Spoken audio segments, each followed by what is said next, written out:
Welcome to the Private Equity Exchange, the only summit bridging the gaps between limited partners, private equity funds, corporate executives, and entrepreneurs. With over 1,000 delegates, the Private Equity Exchange is the only venue where LPs, private equity firms, corporate executives, and entrepreneurs meet. Before the events, using our internet platform, schedule one-on-one meetings with delegates that matter most to you, and exchange far more than business cards at your deal meetings at the Private Equity Exchange. Gather great market insight with over 120 speakers and 6 tracks to choose from. The Private Equity Exchange, the largest private equity event in Europe for CEOs, funds, and LPs.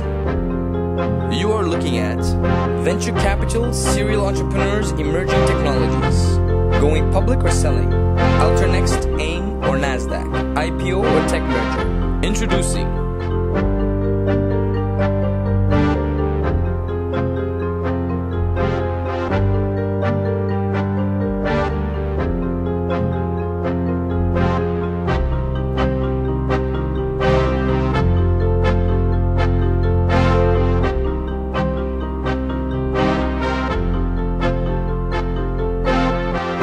What are the trade-offs in a European context between bringing a company to exit via IPO or via trade sale?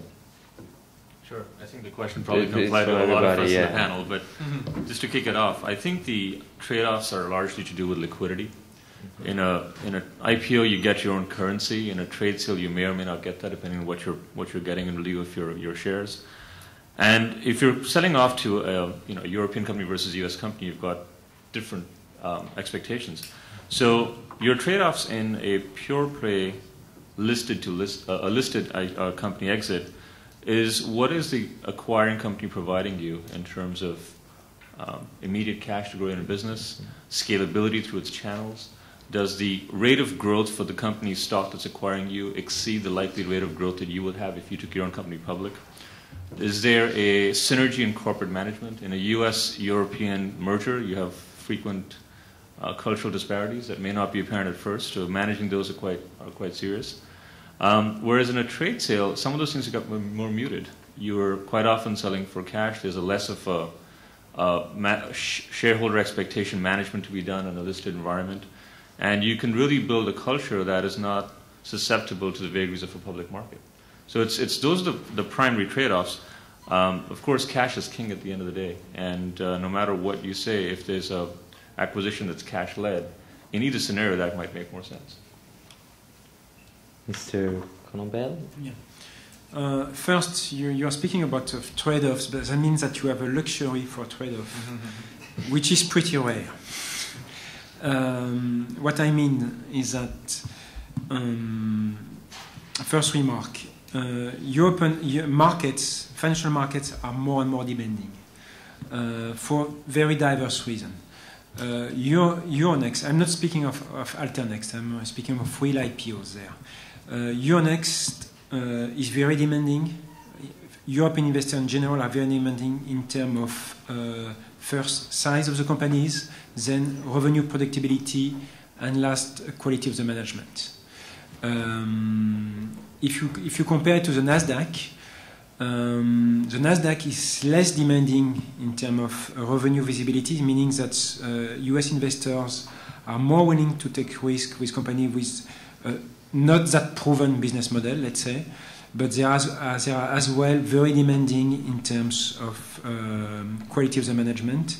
And there is another factor, which is the regulation and the costs of all the regulations that I'm sure you heard about, that it makes it pretty expensive to be quoted on the NASDAQ.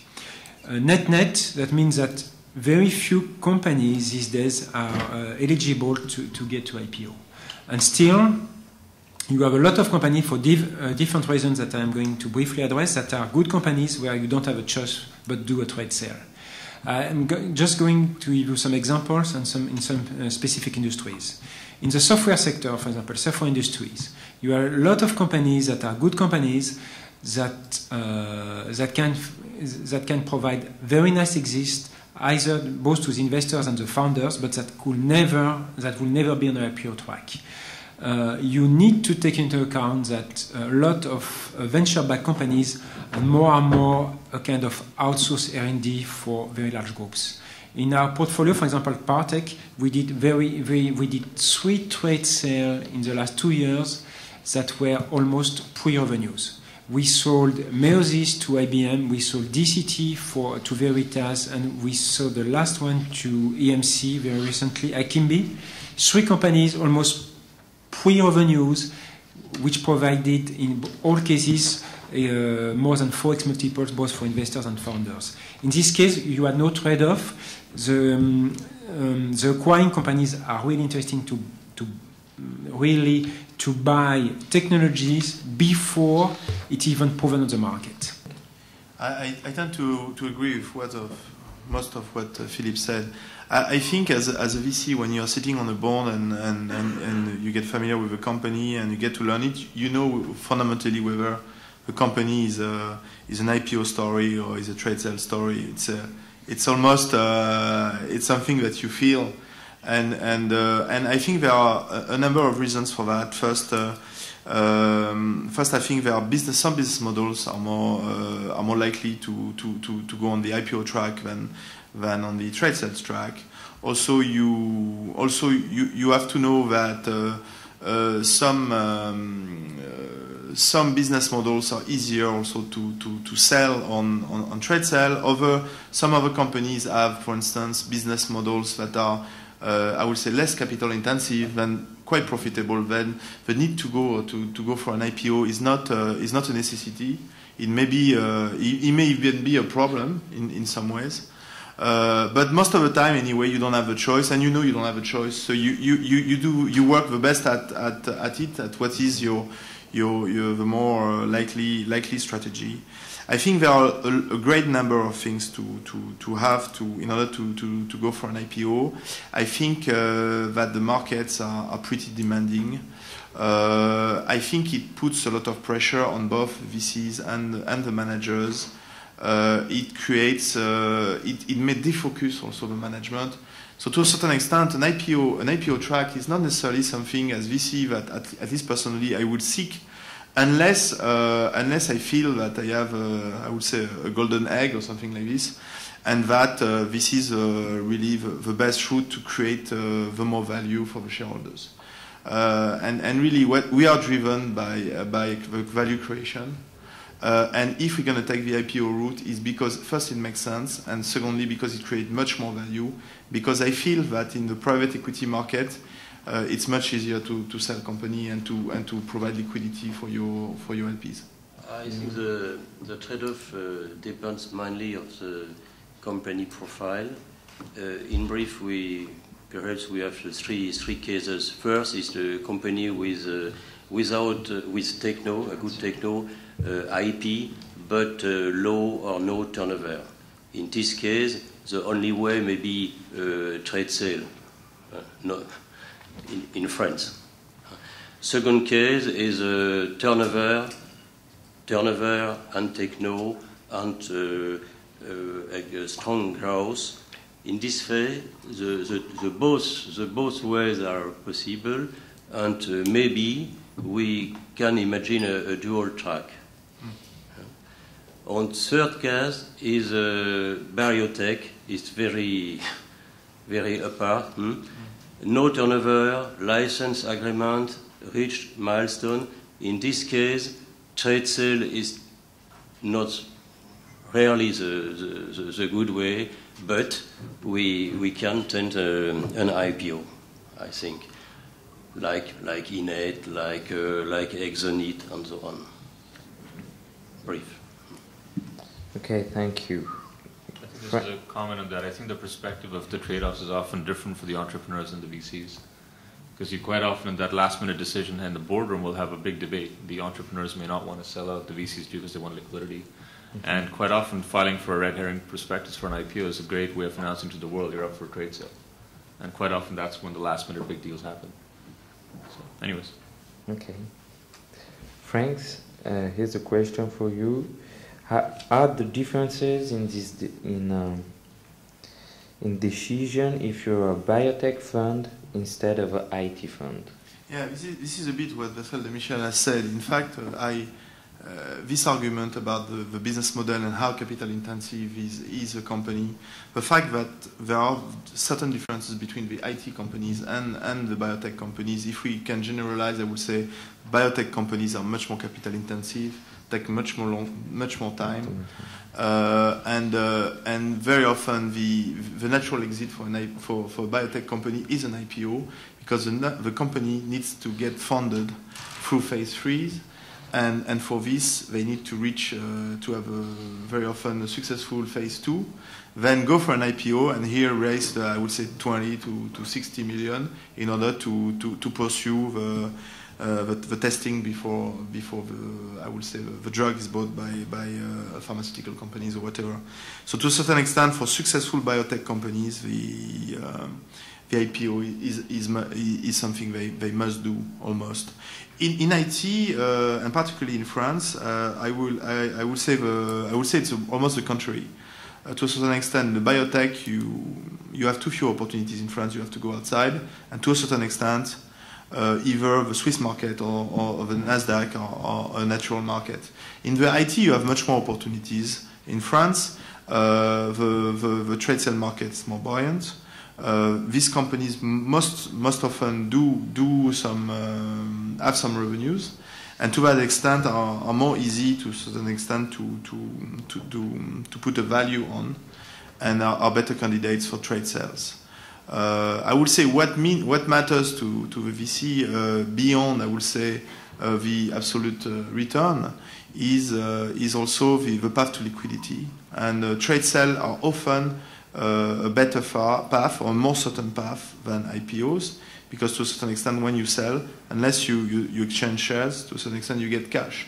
Where if you go for an IPO, you very often, because you are locked in for 6 months, sometimes 12 months, and you never know what's going to be the share value, the share price evolution, because it's also a matter of confidence, of market confidence. It's a matter of international phenomenon that you don't control, that are not under your control. Is it easier or harder to bring companies to exit now than it was 10 years ago in European venture? The question is not so easy to answer. Some professionals think it's easier. Some professionals say it's harder. Before the dot-com bubble burst in April 2000, the answer were it's very easy. It was easy. And 1 minute later, after the bubble burst, it was, and for a long time, it was harder. And 10 years ago, the IPOs were not so frequent, but they were very successful. And I give some names like Picogiga, like Egide, like Flamel, like Genset. Not a lot, but with a big return. Now, our portfolio turnover rate seems lower. Average holding detention is about 4 years compared to 2 or 3 years, 10 years ago. This shows that exit opportunities exist, but the process are perhaps not harder, but longer process. The M&A process takes a long time, 6 to 9 months. 6 to 9 months, involves a lot of different parties, and the deal is more complicated. But my feeling stay very positive with the existing situation. The both markets are very booming, very bullish. Both markets mean M&A market and IPOs market. The two markets are booming together, and I think the the situation now is perhaps easier. And in France, in Europe, we have with Alternext nice opportunity to list company. By Siparex, we have a relevant experience, and we have listed five companies on this market. As you know, is not a regulated market; is an exchange market with suitable regulation for small, mid-sized company, and is is a success. And now we have 62 companies on the market. On the all share index from the market is good, is 120%, donc with a nice growth. So we are very confident. But still, the market has changed a lot in the last years. And I think what makes the market more difficult for European companies is the fact that European counterparties in terms of M&A have almost disappeared. If you look at the market cap of the big, let's take the example of the 15 largest market cap in France and in the States. In the States, you have among the 15 biggest companies, you have 3 tech companies. You have Microsoft, you have Cisco, and you have Google. And by the way, Google has a larger market cap than the biggest French one, which is Total. And if you take a bigger universe on the NASDAQ, you have 50 companies quoted on the NASDAQ, which have a larger market cap than the companies that belong to the French CAC 40. Meaning that you have a trade sale market which is very natural in the States that doesn't exist any longer in Europe.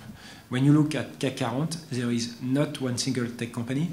And if you look at the European universe of big M&A, natural counterparties, big M&A buyers, you have, of course, SAP. You can name 3 Dassault, but Dassault doesn't buy companies that are doing well.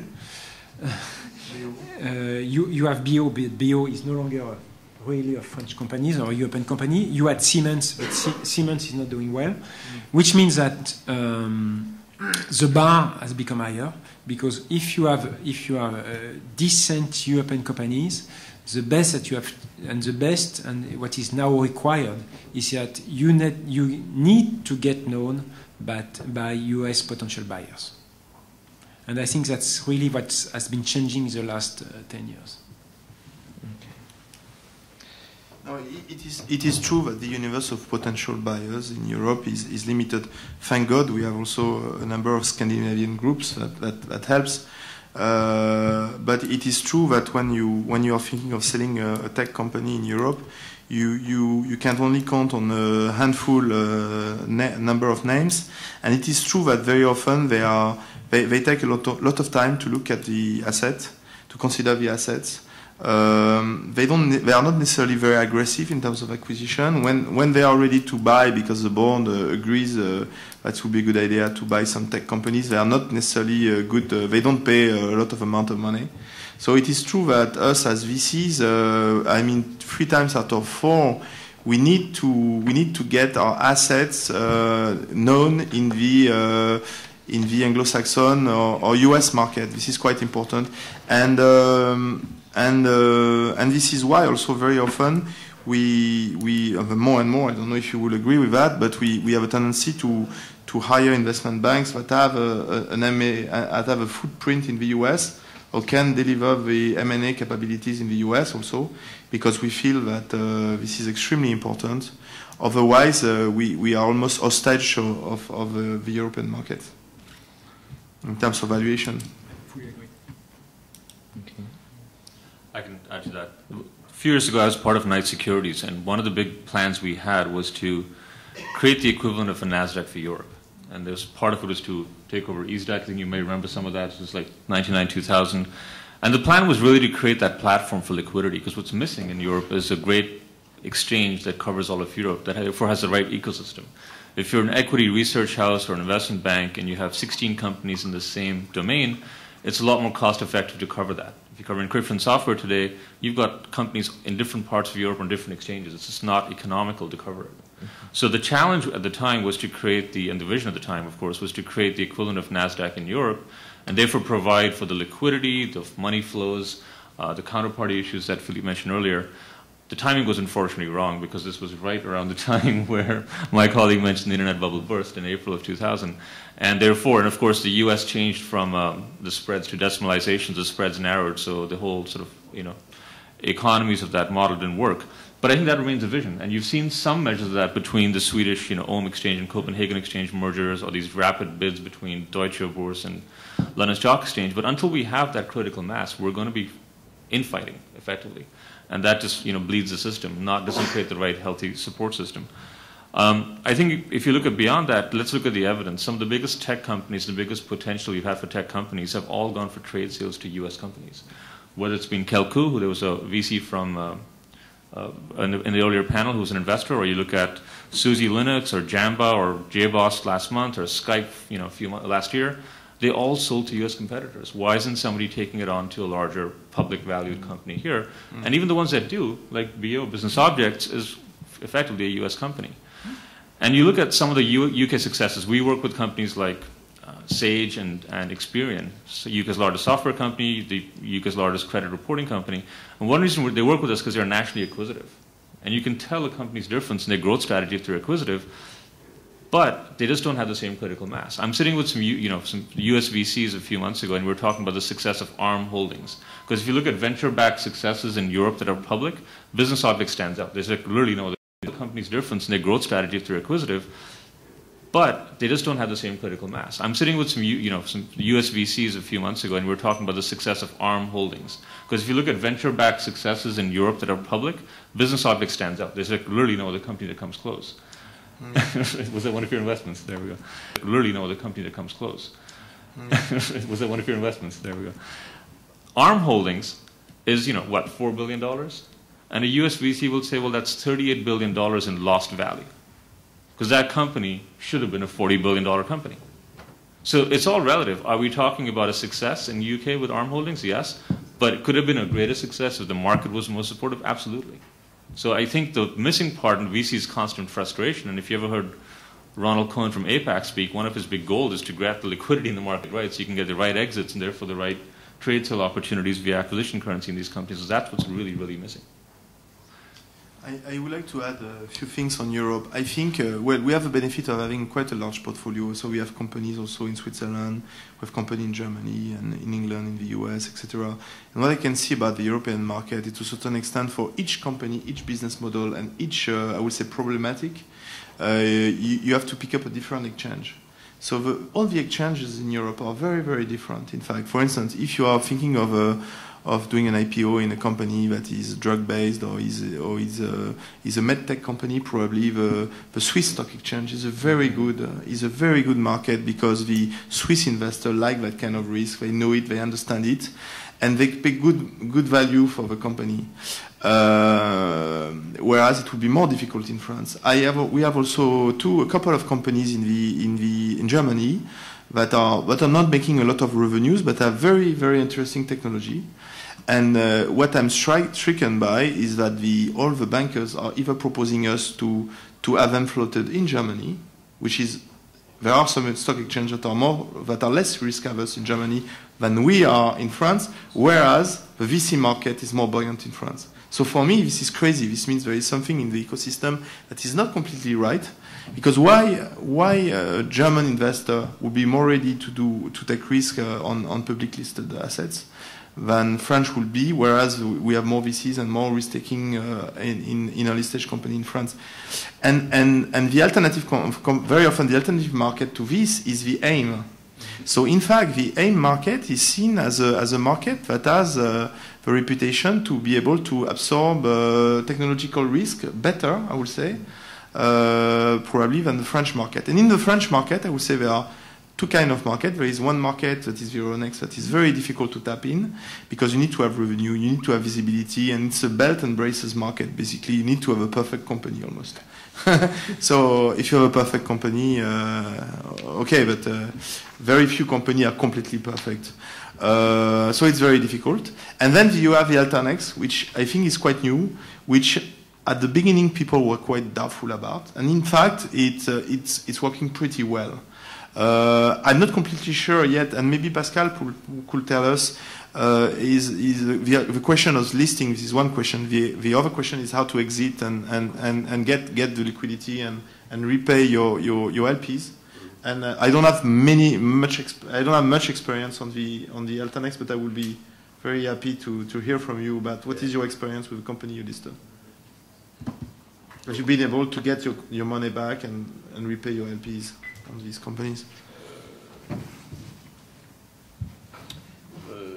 If the value or the price of the share is in line with our expectation, we sell as soon as possible regarding lockup and volume, because our job is private equity and not to manage a portfolio of a listed company. But the day trade, the volume may be rather low, and three cases. First of all, be patient and to achieve the liquidity. Patient, 2, 3, 4, one case. Second case, if the company is very valuable, it's rather easy to find a block buyer. And, for instance, with Satimo, it was a listed company. It was not a problem to sell block. And third case is to appoint an investment banker to make a deal to trade our share. Yeah, but that still means that liquidity is not given. Liquidity is not given. Still have to work but it is feasible. Not immediate. Yeah. This leads us to our next question. When should you start preparing your company for exit? I think clearly the lead from the last round of discussion is when the market is ready, because the market isn't right. Because the market isn't good, no matter how good your company is, and you'll get beaten down in price. You won't have the aftermarket support you need to keep the stock valuation up. You won't have the right coverage, the brand and acquisition currency you're seeking from your listing. So clearly the first and fundamental thing is making sure the market is supportive, because if it isn't, just hunker down and stay put until the market conditions are better. And the last thing you want to do is announce something and not be able to execute and have to delay an IPO. Beyond that, of course, there's other drivers and other factors. What is your company's business model? Is your company's business model one of expansion and growth, whereby taking it public is going to give it, one, an acquisition currency, two, brand and visibility, and the ability to really say, you win large contracts as a company which is under public scrutiny, that's accounts are visible to others, that has a balance sheet, et cetera, for winning large contracts, for going global. I think you also have to look at the drivers from your investors, because going IPO is partly a financing event, and especially when you're beyond the stage of pure private equity plays or mezzanine financing. And your shareholders who've been there before are looking for liquidity, so it is effectively also a liquidity event. And if your drivers are managing your investors, and your investors are saying, we've been here for 3 or 5 years, we need that exit, well, that's going to be another big driver for you to make sure you get a return, barring, of course, a trade sale possibility. So it's a combination of saying you've got market drivers, you've got your business model as a driver, you've got liquidity, and quite often, all of these may still not be the biggest drivers, but you might see too if your competitor is going public. And if you look at some of the big early internet companies' growth, the reason why Yahoo went public was because they saw competitors. At that time, you had all kinds of competitors like Excite and AltaVista that aren't there. And you have to make sure that if to stay in the game, size matters and innovation matters, and you can't spend enough and can't grow enough unless you're sometimes a large public company. And if you're not doing it and your competitor's doing it, you're going to be left behind. So you've got a multiplicity of factors that are shaping your need to go public. Then, of course, the question is finding the right exchange. Just one last comment on that. When you look at exchanges, we're in Europe, and I've been here almost 10 years. You look at the various exchanges. When you find new entrants to the market, and you find companies from Russia and China and various parts of the world coming to list, I know from my experience in India, there's more companies from India that list in London, and AIM is obviously a very attractive market, than NASDAQ and New York Stock Exchange combined. So if that doesn't say something about the potential attractiveness of a market, nothing does. It's a question of taking that to the next level. I have a comment for the Bundeep. I think it will help us, like European VCs, if you could bring some more Indian acquirers for our technology, because we are a bit fed up of putting together companies and managing them and growing them, and to get them sold only mostly to the Americans. And so myself, I will have two comments for the European tech groups. I think they have to pay more to be more aggressive in the acquisition strategies if they want to leverage the I will say the technology ecosystem that is existing in France and in Europe. And secondly, we will welcome any the Chinese buyers and the Indian buyers, so to create more competition when in the sales process for our companies. And I know that some of them are already looking, but we have seen very few cases where they have been buying. They have been buying mostly in the traditional businesses, on the low-tech areas. And I know that they are looking at more high-tech areas, but so far I have not been successful at selling any assets to them. And also the M&A guys in Europe or even in the US don't know them. They don't have the right connection necessarily to China or India to bring them to the table. So this will be good, I think. I think also in terms of IPO trade sale, I think it's a bit black and white, because I think there are many other ways to combine both effects. For instance, you have a reverse takeover, or you have the ability to have a listed company coming from a private company and merging with a listed company. Then de facto you become a listed company, so you have some liquidity. We were saying that with Philippe, we look at a lot of cases. Very few of them end up happening that way, but I think it's a very interesting opportunity if you want to get liquidity quickly and you are into execution more than into preparing for an IPO. Because I would like to mention the fact that selling a company through trade sale takes a long time, and preparing an IPO takes a long time and it's costly. And there is a great defocus of management during that time. And very often there is a risk that if you don't succeed in your trade sale or IPO, you have a company that is not in as good a shape as it was before you start preparing. So myself, I'm always very worried about, I always try to maintain a lot of operational pressure, because I just feel that it is a distraction for management. And the other thing also what you can do is you can do a trade sale with a listed company, and then you naturally benefit from the growth of this company. And Philippe and I were involved a few years ago when I was at PEX, where we were in travelprice.com, but we sold to lastminute.com, which was listed and growing very fast. And we made extremely good return. First because we negotiated the merge pretty well, but also because lastminute.com itself had a very good share appreciation. So we ended up with very good return on this investment, actually. So there are different ways of looking at it. Yeah. But I think to answer to your original question, which was when you should start preparing, I would say immediately, and I will add 3 comments. First, I'm in the VC industry for 6 years, and I must say I'm amazed by the quality of the governance in the venture world. It's often much better than the governance that you find at large corporations. Yes, for sure. No, but that's amazing. The board are much more active. There are audit committees, remuneration committees. We have monthly board meetings, and in addition, the managers and the founders, most of the time, have the feeling that the governance needs to be perfect, because if it's not perfect, it will strike back at one time. And when you look at all the big issues in large corporations around revenue recognitions, about all these issues, I'm still amazed by the quality, the general quality of the governance in startups, which means that most of the time, VCs and the management is ready at any time to be sold or to face a trade sale. And that's the first thing that we do when we get into a company, is to be sure that the basic processes are in place and that we can face drastic scrutiny and audit process first. Then you need to have the people, and I think that was one of the subjects of the previous panel, but it's still an issue. You need to have a management team, and especially a CFO, that can face an investment banker, the investment banker from the buyer, and a lot of questions. At the same time, the company is not perfect. We know that there are flaws in the business model. We know that not everything is run as it should be.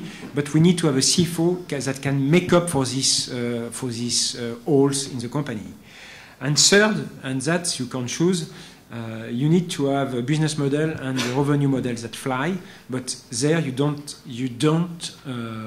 can't determine anything. And in the rare cases, because most of the time it's what my colleagues do in the VC world, in the rare case where it's not done, I can take two examples. Esmertech, they went public too fast, too soon, and ultimately they were badly hurt because they were stretching the company too much. They were too aggressive in revenue recognition. They were too aggressive on what they sold to the market, and 1 year after it was a disaster. Pascal, do you want to add any comment on this question? The point about the CFO is very, very important. It's a part of our job to, I would say, to hire CFO to help for the company. It's very, very important. I agree. And it's still not a given for most of the French entrepreneurs. In the US and the UK, the CFO is an officer. And I don't know if it's the case for you, but some of the time, we still have issues to have the CFO participating at the board meetings at the beginning. I will agree with that. I have encountered that kind of phenomenon, and I'm always. I have been living and I was educated in the US, and I've been living and working in England for a long time. And this always shocked me in the culture, in the French culture, is that very often the CEO believes that he has to be one-on-one with the board members without necessarily involving all the rest of his team, which is the head of engineering, the CTO, or the CFO. And this provides for a dialogue that is a bit, I would say, squared. I mean, it's not necessarily a very good dialogue, because you see the company through the eyes only of a CEO, whereas the company is also a diversity of people, and you have to look at it from a diversity of angle. And it's very important that there is a natural flow of information between the board members and I would say the management team at large. And it is true that the CFO, to a certain extent, plays a very important role. And I'm always extremely worried in a company when the CFO doesn't have or doesn't want or doesn't seek to have a direct contact with me, because this means that probably something is being hidden. And as soon as I see that, I gun for it until it breaks, because in order to work and to develop, we need to have trust on both sides, and this means that the company has also to be represented and to be discussed and to be a material for everybody in the company, and it has to be very natural, and we should not have a strict channel of information or control of information, because I think this is not very creative, or this will create a lot of problems down the road, I think. Okay, thank you.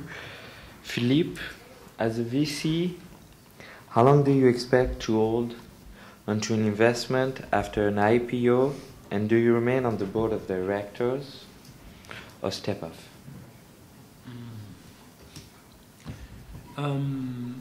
First, a general comment. We are experts at managing private companies. we are, I think, collectively pretty bad at managing public companies, because that is not ultimately that's not our business. Still, I think you need to. There are different cases. If after an IPO, if you do, if you raise enough money, most of the time the entrepreneur itself asks you to remain pretty involved, because he finds it's more secure for him. He knows how you react. He knows that he's going through a very tough transition, because what the main change for him is that there is some understanding around the table at the board when you are a private company, or about deferred revenues, deals that was not signed. As soon as you are quoted, there is not such thing anymore, and you need to deliver what you forecast. And most of the time, the CEO asks you to stay at the board to help him during this transition process. An example is that was BO, where we stayed at the board almost 3 years after the quotations on NASDAQ. But that's one of the longest periods, because usually we step down after 1 year. Another comment which is interesting is that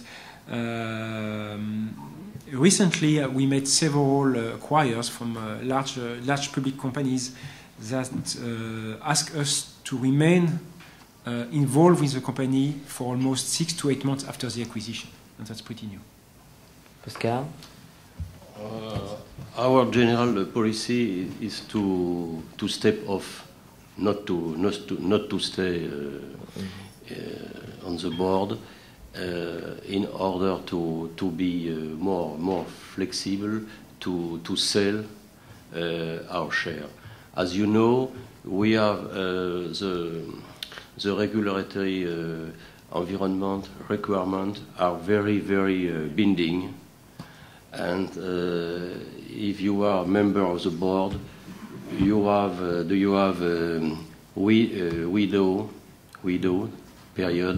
window period for to sell our share. It means briefly after the statement come out, and it's a problem. Therefore, but with an exception, if we have a lockup, important lockup, but in general we stay. At CDC Entreprises Innovation, we have no formal policy about that. We are very opportunistic. We look at it on a case-by-case basis. Generally, when we are, like it's the case at the moment, we are working on a number of IPOs. We discuss among the partners what we should do, and we ask the partners what he feels is what he recommends, what he will recommend us, and we question him, we challenge him on whether it is better to step down and to have and to increase our ability to go into liquidity, or whether we feel collectively that it is our interest and the interest of a company to stay in at the board as an active board member in order to create the more value for the shareholders and for ourselves. So I say it's a trade-off between liquidity and your ability to influence or protect the shareholders' interest. And really we have no policy. I think it's on a case-by-case through discussion. I think if you're selling to a U.S. company, you don't want to be on the board for too long. No, that's for sure. As long as Elliott Spitzer's there and Sarbanes-Oxley's in effect. Yeah, this is the only case where it's very easy. It's a very clear decision. No, thank you. In general, we have a partner that has gone for an IPO in the US, and we're all making fun of him, saying, "I hope you have a good personal liability guarantee." Exactly. Right, and we are not paying for a premium. Protect all your assets, exactly. Cats and dogs included. So, if in case the company pursue a trade sale instead of an IPO, right? Here's a question for you, Bundeep. Should you use an advisor and create a competitive process? What do you think, Bundeep? Always. Okay. I think quite seriously, if you're looking at what we're dealing with, and obviously this plays to why our company set up cross-border deals, I think the complexities are so great that you want to have an advisor because it de-risks the ability of the transaction to go through.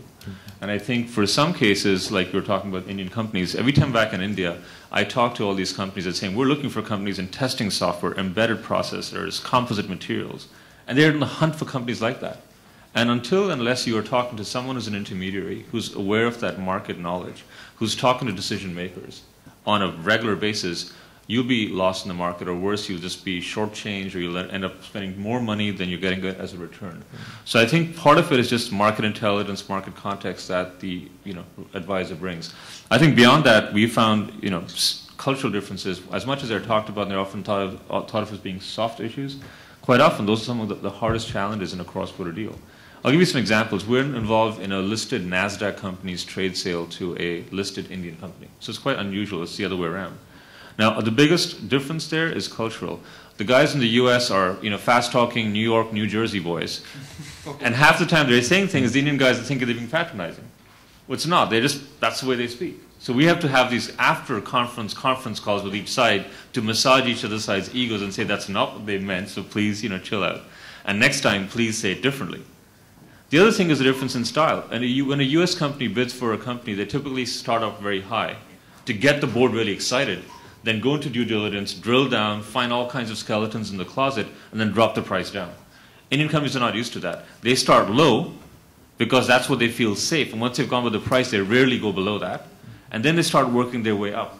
And my metaphor for that is when you go shopping in India and you start with a street hawker, you always start low. The price and the price tag may be 500, you start at 50. And then you start working yourself up. Whereas in the US, you're used to seeing a list price and a little bit of a discount on a sale.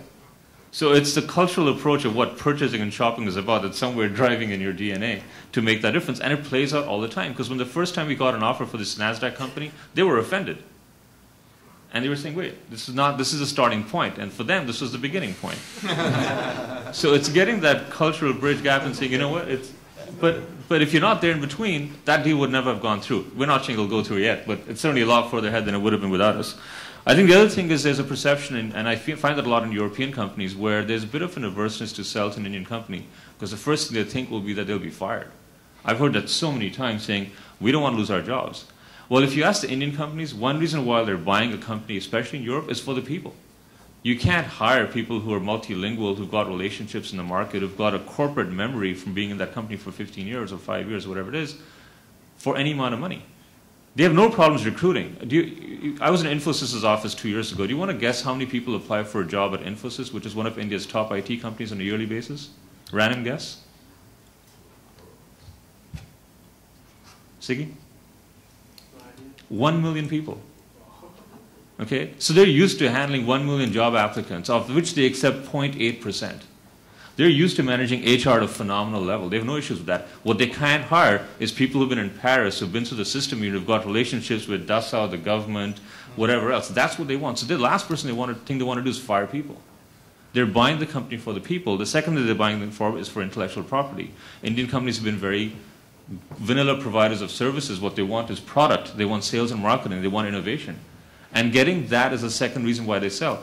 And that, when you're selling from a European side, is often things that's most underplayed.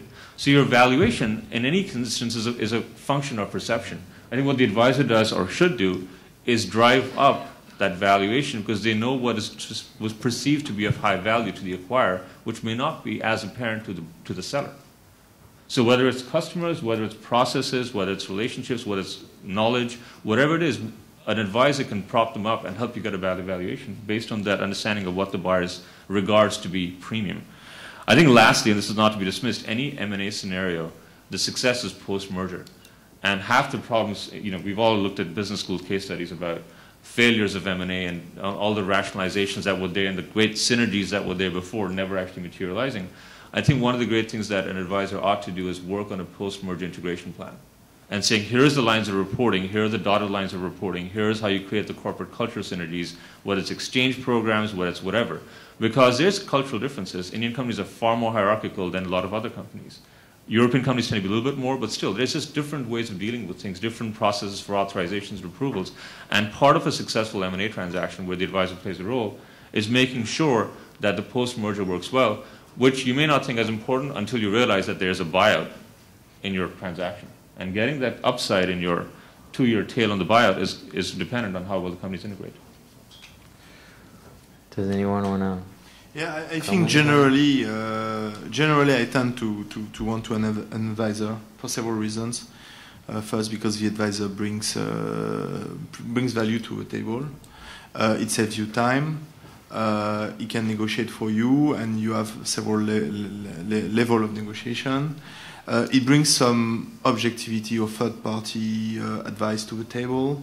And sometimes when you have discussion between management and investors, you may have differences about the approach or the strategy, and to have a third party advising both in good faith, I think can help solve some of the issues. Plus, the job of the advisor is to create value at the exit by creating competition, or at least a fiction of competition. So that's it. I would say there is only one case where an intermediary is not necessarily necessary, is when you are growing a company, developing it, and you were not really in mind of selling it because somebody is coming with a preemptive offer.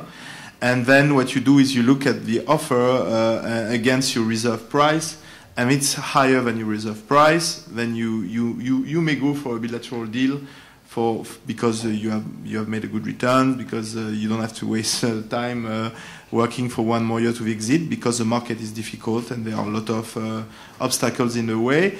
And at the end of the day, you have to make a trade-off between selling at the price that is offered now on the table, or organizing a pony show. And sometimes you may well find that this is a good strategy for you or your fund to sell the company, and the management agrees to it, which is perfect. So I would say this is more the exception of the rule than the rule. Yeah. And I would just add one comment. In my experience, when we have a buyer that doesn't use an investment bank, it's a very, very bad signal. Usually the transaction doesn't happen. Why do you think? Because that means that I think it's difficult to say, to really explain why. I think the most likely rationale is that it was not, if it is a large enough asset, that means it was not really fully discussed at the board of the acquirer. It was more a business unit initiative or departmental initiative, and at one stage the board requires a rationale, and it's very often missing. I have a question to Monsieur Demichel with regards to Alternext. We were discussing a little bit about that is an opportunity actually to introduce a company, do an IPO, and you were saying that sometimes maybe the liquidity wasn't really there on a daily basis, and it was kind of tough to sell off large parts. I mean, how do you, I mean, it's maybe a tough question, but how do you see that liquidity could increase on Alternext? Are there some real fundamental challenges that we need to have more professional investors in France, and is there a whole education issue in terms of what we call investor qualifié and all that? How do we get more people to buy and sell on Alternext? First of all, it depends on the companies, news flows, statement in line with expectation. And